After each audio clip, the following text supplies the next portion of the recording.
विद्यार्थी मित्रांनो, सह्याद्री ट्युटोरियल्स मध्ये तुमचं स्वागत आहे. खरोखर लाईफ खूप सुंदर आहे. खूप आनंदी आयुष्य जगतोय. पण हे मॅथ्स जमलं पाहिजे आपल्याला. तर हे सगळ्यांसाठी लागू होत नाहीये, पण आपल्यासाठी होतंय ना. आपण 11वी-12वीत सायन्सला घेतलंय. आपल्याला इंजिनिअरिंग करायचंय. म्हटल्यावर मॅथ्स जमलंच पाहिजे ना. मॅथ्स पासून पळवाट काढता येणार नाहीये आणि सिरियसली हा व्हिडिओ कदाचित तुमचं लाईफ चेंज करू शकतो बरं का. माझं पण लाईफ क्षणात एका दिवसात चेंज झालं. जेव्हा मला एका शिक्षकाने कॉन्फिडन्स दिला ना, की तुला जमणार आहे, सगळं सोपं आहे. फक्त तू काही कळालं नाही तर मला विचार. बास माझा कॉन्फिडन्स वाढला, की आहेत हे सर आपल्यासाठी. ओके. ह्यांच्यामुळे आपल्याला जमणार आहे मॅथ्स आणि बास मी मागे वळून बघितलं नाही. चला तुमची टेस्ट घेऊया आपण. ओके. 4 मार्काचा प्रश्न मी तुम्हाला देणार आहे सोडवण्यासाठी.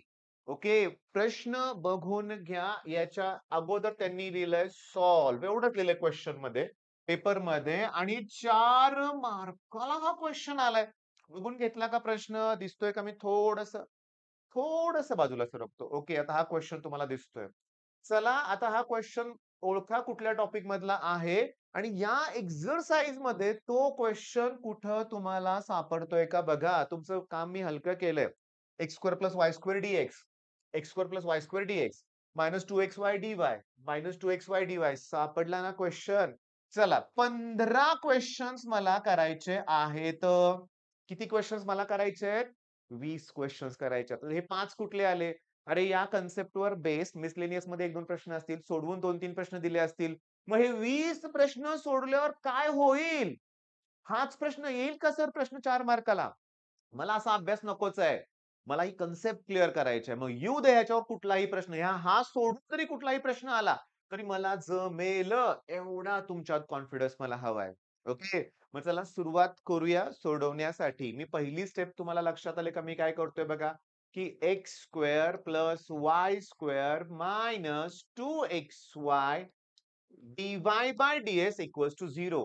कळालं का बघा? 4 मार्काचा प्रश्न आहे म्हटल्यावर अगोदरच मुलं स्किप करून टाकतात. राहू दे आपल्याला जमणार नाही.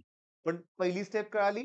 मी प्रत्येक टर्मला dx न डिव्हाईड केलंय. पण राइटला 0 असल्यामुळे 0 ला कशानेही डिव्हाईड करा. 0च येणार. dx ला dx कॅन्सल होणार आणि इथं dy बाय dx आलं. आता x रेज टू कोण आहे? 2. y रेज टू कोण आहे? 2. डिग्री सेम आहे. इथं x raise to 1, y raise to 1. पण दोघांची ॲडिशन 2. मग तुम्ही जर त्या एक्सरसाइजमध्ये मी आता जो सांगितलेला तो एक्सरसाइजमध्ये बघा, एक्स क्यूब इथं असेल, इथं एक्स क्यूब असेल, तर इथं एक्स स्क्वेअर वाय देतील, की जेणेकरून 2 प्लस 1 3 डिग्री सेम आली ना, की हे होमोजिनियस इक्वेशन आहे. बस तुम्हाला ओळखायला जमलं पाहिजे. जमले की तुम्हाला? मग जर इथं नुसतं एक्स दिलं असतं, प्लस वाय दिलं असतं. ओके. इथं पण टर्म सेपरेट सेपरेट दिल्या असत्या. डिग्री 1 तरी ते होमोजिनियस आहे. तरी ते होमोजिनियस आहे. बघा ना हे 11व. X, y okay. हे होमोजेनियस आहे हे लक्षात घ्या. ओके. आता समजून घ्या मी काय सांगतोय. या टाइपचा प्रॉब्लेम दिसला की पटकन y equals to vx put करायचं. मी तुम्हाला 1 तास वेळ देणार आहे. या एका तासात तुम्हाला हे कंप्लीट करायचं आहे लक्षात घ्या. जो प्रॉब्लेम येतोय कॉन्फिडेंटली येतोय तो सोडवत बसू नका. तुम्हाला कन्सेप्ट ही अगोदर येत असेल तर ओके. एकदा रिवाइज करा 10-15 मिनिटात वेगळी कन्सेप्ट घ्या बरं का. y equals to vx put केलं का? मग डिफरन्शियल इक्वेशन मध्ये जेव्हा हे सबस्टिट्यूशन कराल ना, फिक्स सबस्टिट्यूशन आहे, तर लगेच तुम्ही डिफरन्शिएट करा. मग y चं derivative dy by dx first term as it is एक्सचं डेरिव्हेटिव्ह 1 येतं. Plus second term as it is आणि फर्स्ट टर्मचं डेरिव्हेटिव्ह dv बाय dx. मग ही dy बाय dx ची व्हॅल्यू इथं मला पुट करायची आहे. चला, हे एक्स स्क्वेअर तसंच ठेवा प्लस वाय स्क्वेअर ची value V square x square V square x square ठीक आहे. मायनस साइन 2x y ची व्हॅल्यू व्ही एक्स आणि ब्रॅकेट मध्ये dy बाय dx ची व्हॅल्यू व्ही प्लस एक्स. सांगू का? सॉल्व्ह म्हणलं की मला इथं इंटिग्रेशन शेवटी करावं लागतं डिफरन्शियल मध्ये. पण इंटिग्रेशन म्हणल्यावर घाबरू नका. खूप सोपं आहे. आता एक काम करूया का रे? इथं प्रत्येक टर्मला तुम्ही एक्स स्क्वेअर न डिव्हाइड करा आणि तुम्हाला असंच करावं लागतं. काही केसमध्ये एक्स क्यूब न डिव्हाइड करावं लागेल, काही एक्स न डिव्हाइड करावं लागेल. इथं एक्स स्क्वेअर इथं एक्स स्क्वेअर आहे बघा. करूया डिव्हाइड.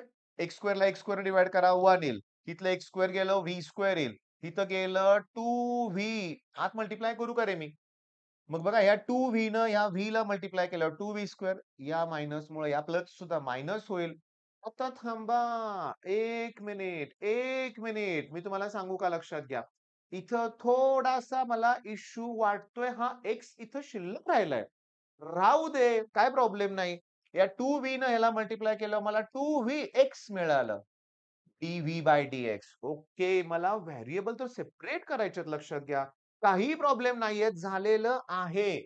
फक्त मी इक्वल टू काय लिहिलं बघा. dv/dx. हे कळालं का रे तुम्हाला? हे मायनस तिकडे गेल्यावर प्लस होतील. ओके. अरे हे 1v² आणि हे 2v² आहे. मग 1 मधून 1 मायनस 2 मायनस 1 म्हणजे इकडे आलं का? 1 मायनस v². ओके. चला आता क्रॉस मल्टिप्लिकेशन करूया. हे dx इकडे येऊ देत. ओके. व्हेरिएबल सेपरेट करतोय. हे x इकडे येऊ देत. ओके. हे 2v राहू देत वरती. खाली 1 मायनस v² dv. ओके. तर इथं प्रॉब्लेम थोडंसं काय झालंय माहितीये का लक्षात घ्या, की याचं 1/x चं इंटिग्रेशन लॉग एक्स. सिंपल आहे. पण हे याचं बघा, खाली जी टर्म आहे ना, त्याचं डेरिव्हेटिव्ह वरती ॲडजस्ट होईल. फक्त जर मी मायनस साइन दिलं तर. मग मी चला असं करतो integration 1/x dx minus 2v 1/v² dv आणि प्लस मी लिहिताना लॉग सी लिहितोय कॉन्स्टंट. का माहितीये का? याचं उत्तर येणार आहे लॉग एक्स. हे मायनस साइन तसंच ठेवा.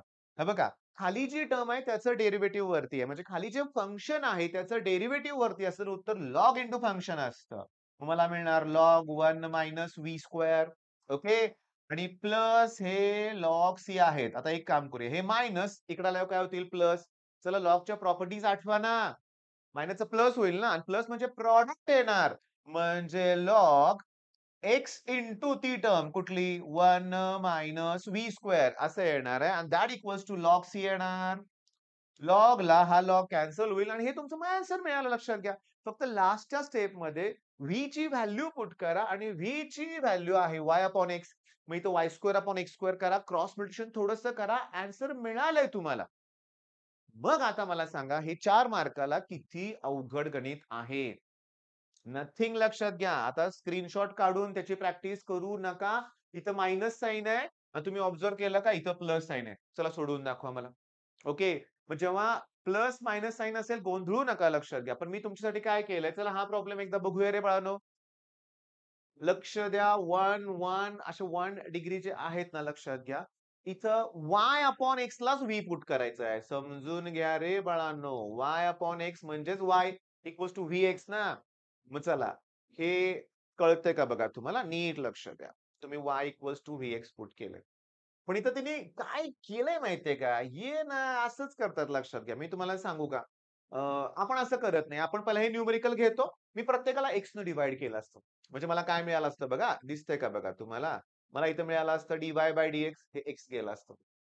दॅट इक्वल्स टू मला इथं मिळालं असतं टॅन y/x आणि पुढं y ला पण x न डिव्हाईड करा ना, प्रत्येकाला x न डिव्हाईड करा. मग y/x ला v पुट केलं. अरे तर dy/dx ची व्हॅल्यू आठवते का तुम्हाला काय आली होती? v plus x dv/dx. Okay. अशीच होती ना रे बाळांनो? v plus x dv/dx.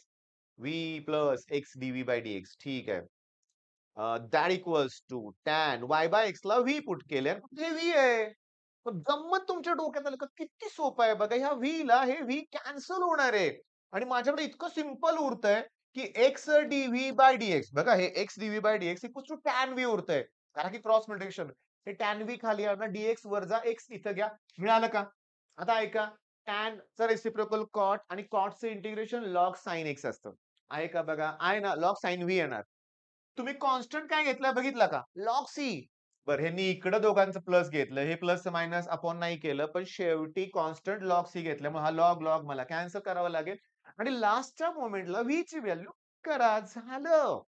मग चला हा प्रॉब्लेम बघा ना. बघा हा प्रॉब्लेम नीट लक्ष द्या. इथं डिग्री 3 आहे. मग इथं मला x³ ने डिव्हाईड करावं लागेल. मगाशी मी x² डिव्हाईड केलं होतं. तुम्हाला टार्गेट दिलंय. मला 20 प्रॉब्लेम सॉल्व्ह करून पाहिजेत भलेही तास लागू देत. ह्याच्यात काय होणार आहे? ह्याच्यात डेरिव्हेटिव्हची पण डेरिव्हेटिव्ह एवढी नाही म्हणूया, पण इंटिग्रेशनची थोडीफार रिव्हिजन होईल. बरं. इंजिनिअरिंगला तुमच्या सीनियर्सना विचारा होमोजिनियस डिफरन्शियल इक्वेशन महत्वाचा टाइप आहेच. हे ते सबस्टिट्यूशन बरोबर आहे. आता समजून घ्या. इथं प्रत्येकाला dx न पहिला डिव्हाईड करणार. इथं dx नको आहे मला. मी प्रत्येकाला dx न डिव्हाईड केलंय. केलंय का?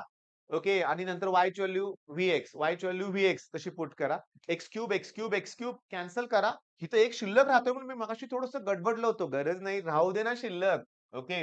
आणि गंमत बघा. शांतपणे लक्षात घ्या. त्यांनी ह्या ह्यानं आत मल्टिप्लाय केलंय. इथं ब्रॅकेटमध्ये 2 टर्म आहेत, इथं 2 टर्म आहेत. टोटल 4 टर्म तुम्हाला मिळतील. पण बाहेर हे मायनस साइन असल्यामुळं त्या चारीच्या चारी टर्मला मायनस साइन येईल. मग त्याच्यामुळे हे व्ही ला व्ही कॅन्सल होतंय आणि बाकीच्या टर्म्स मधून ते बघा कॉमन काढलं, की सोपं इंटिग्रेशन येतंय. 1/x म्हणजे लॉग एक्स येणारच आहे. ओके. बरं इथं जो प्रकार आहे डिनॉमिनेटर सेपरेट करा ना. हे व्ही रेज टू 4 वरती गेल्यावर व्ही रेज टू -4 होतील. या अशा टर्मचं इंटिग्रेशन सोपं असतं.